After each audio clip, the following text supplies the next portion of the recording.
All right, I am live. Got my little lab next to me. Hampy is here doing his Hampio. And today we are talking about Upavista Konasana. Upavista Konasana is a posture at the end of primary series in Ashtanga Yoga. There are two Upavista Konasanas. There's A and there's B. And I saw that this came up as a question recently, and I thought I would take a couple of minutes to talk about it. One of the interesting things about this posture is that it happens. So it's at the end of primary series, and there really is this energetic shift in the postures towards the end of primary series. So with the A and the B in this pose, they're actually quite different. The A position is super grounding. Super grounding. Your pelvic floor is grounding down to the earth. Your legs are extended. Your chest and your belly are reaching down. It's a super aponic posture. And then B position is nearly the total opposite. And you're lifting up and off of the earth. And it is much more of a pranic posture. And so we go from these two extremes in the span of one pose. And I think that the B position is particularly important when we are thinking about the progression from primary series to second series. The postures at the end of primary series, such as Upavishta Konasana B, are particularly telling in basically diagnosing if somebody is ready to progress to second series, because they really connect us to our central axis. And again, it's much more pranic in nature. You're lifting up off of the mat. So let's start by taking a look at Upavishta Konasana, the wide-legged posture. So I'm on the more flexible side. But I didn't start that way. So you want your legs extended to start the pose. The one common mistake that I see people make is that they're taking their legs out like as wide as they can. Avoid doing this. One, I think in general, it's super helpful to, in all your postures, stay connected to your midline. So when you're opening up as far away from your midline as you can, it would make something like that, the B position here, way more difficult. Second is that it just becomes nearly impossible to grab the outside edges of your feet. And in Upavishta Konasana A, you are reaching for the outside edges of your feet. So I'm going to take my legs a little bit more narrow and reach for the outside edges of my feet. Now, a lot of you will be better off bending your knees here. It's perfectly okay to do that if that works better with your range of motion. And a lot of you are going to be more rounded through the back. Also fine. Now remember, in any forward fold, including this one, you're thinking not so much about getting down, but getting long. So let's start by making this a little bit more comfortable. I'm going to sit on a bolster. It's a relatively flat bolster. You could also sit on a blanket, but sit on something because this kind of releases the pelvis a little, and it's going to give your hamstrings a little bit more movement. So sitting on something can really help. Second thing, feet are narrow enough so that you can actually grab the feet.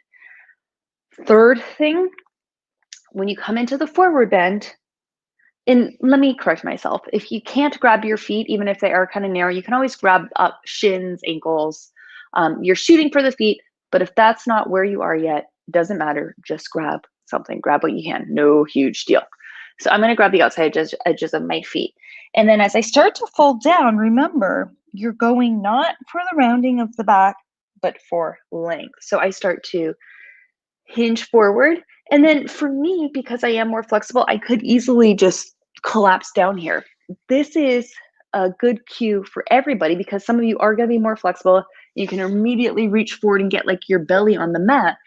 Every time you're folding forward, not only are you going for more length through the back, you are also pulling back through the low abdomen. And I think that that's an important thing to point out. Because it's that opposing force. You reach forward, you pull back through the abdomen. Pulling back through the abdomen does a couple of things. It collects the posture. That's going to be helpful moving into B position here, and is going to be helpful in the next posture, Supta, Supta Konasana.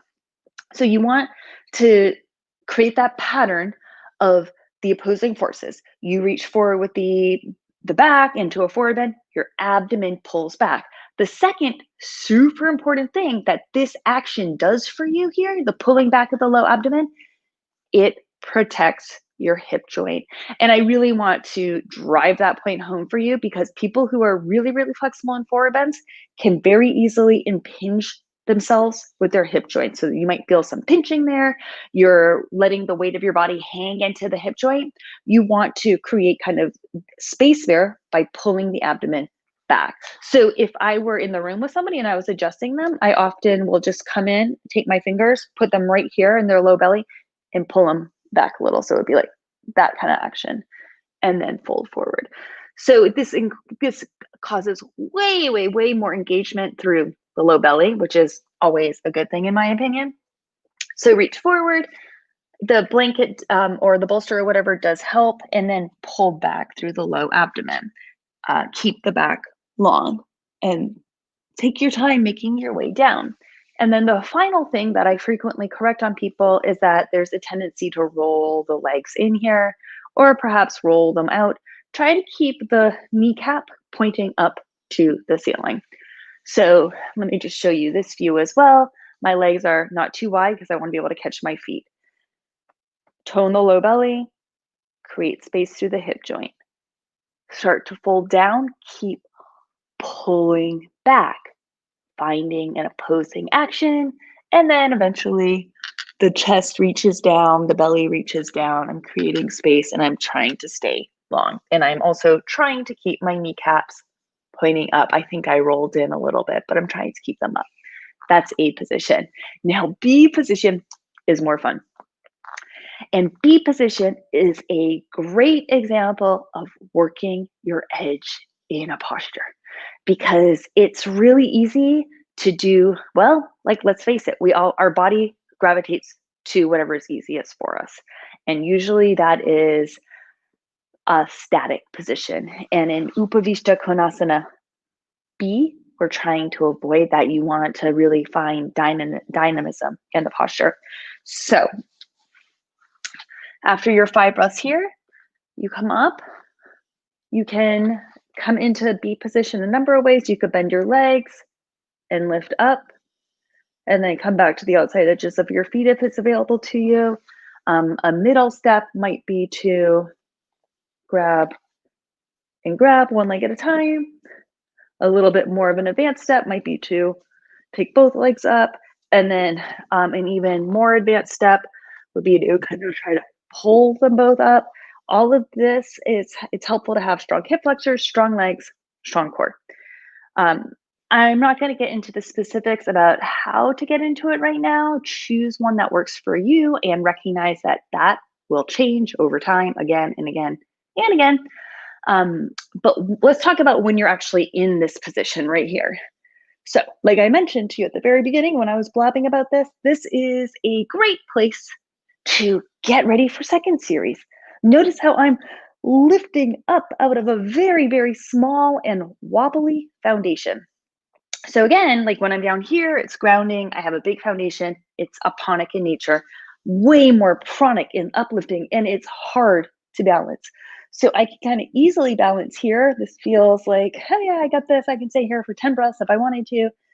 And then, but that's not right because I'm really rounded and I'm letting my energy sink. And then I could come up here right to the edge, right to the edge. I can kind of, I'm right there now. I'm on my edge. I feel my abs.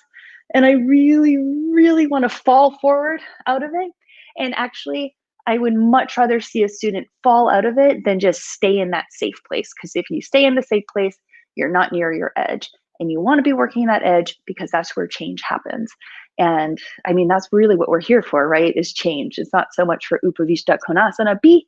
It is to be working our own edges and testing our own limits and opening ourselves up to transformation.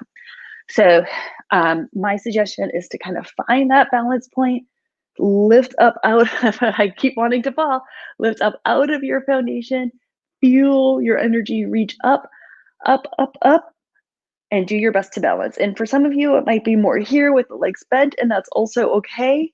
Really try to get a nice long line through your back. And again, just stay right on that edge. Core engages, abs are working, back extensors are working, and the legs are also contributing to help you lift up.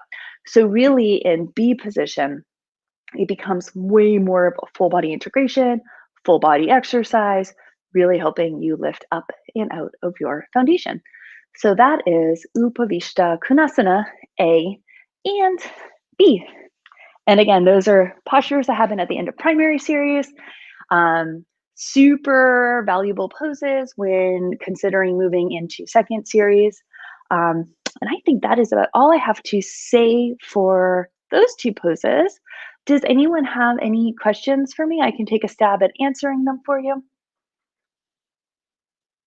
Let's see. Okay. Okay. Well, I don't see any. I just checked.